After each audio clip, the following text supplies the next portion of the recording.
JBT भर्ती counselling एक बार फिर कोर्ट में पहुंच गई है।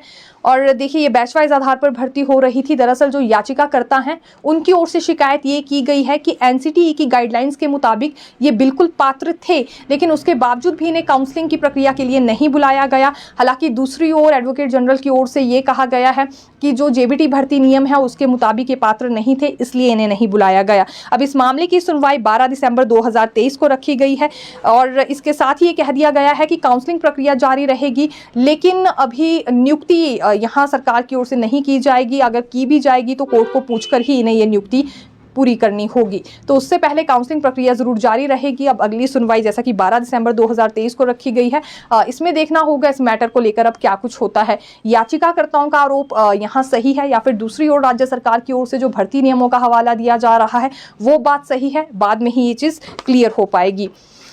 अब राज्य चयन आयोग पर आना चाहेंगे, क्योंकि देखिए हमीरपुर कर्मचारी चयन आयोग को इसलिए भंग किया गया था, लगातार पेपर लीक होने के मामले सामने आए और बड़े बल्क भी सामने आए हैं, जिसके बाद राज्य चयन आयोग की बहाली कर दी गई है। लेकिन सवाल बड़ा ये था कि भर्ती प्रक्रिया के लिए कौन सा प्रोसेस चुना जाएगा।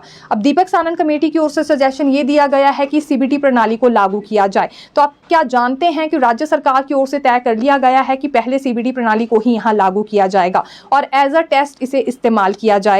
दरअसल यहाँ टाटा कंसल्टेंसी सर्विसेज से ये पहली परीक्षा करवाई जाएगी। ये पायलट आधार पर भर्ती होने वाली है और जो भर्ती होगी ये ऑपरेशन थिएटर असिस्टेंट्स की यहाँ पर भर्ती करवाई जा रही है। यानी कि पहले से क्योंकि आवेदन मांगे गए थे 1800 के करीब ये आवेदन आए थे।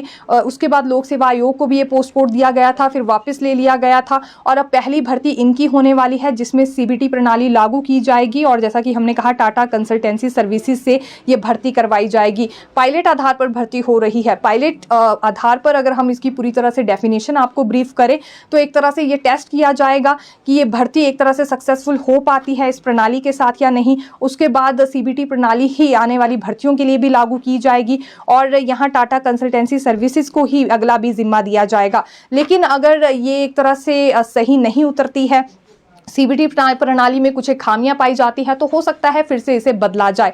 लेकिन पहली भर्ती होने वाली है जो कि ऑपरेशन थिएटर असिस्टेंट्स की भर्ती है और 1800 के करीब इसमें आवेदक हैं। ये पहले कर्मचारी चयन आयोग ने आवेदन मांगे थे, लेकिन उसके बाद पेपर लीक होने का मामला सामने आया था तो भर्तियां लटक गई थी। अब शुरुआत देखा जा सकता है कि यहाँ इसी पोस्ट कोड से होने जा रही है और ये नया सिस्टम होगा सीबीटी।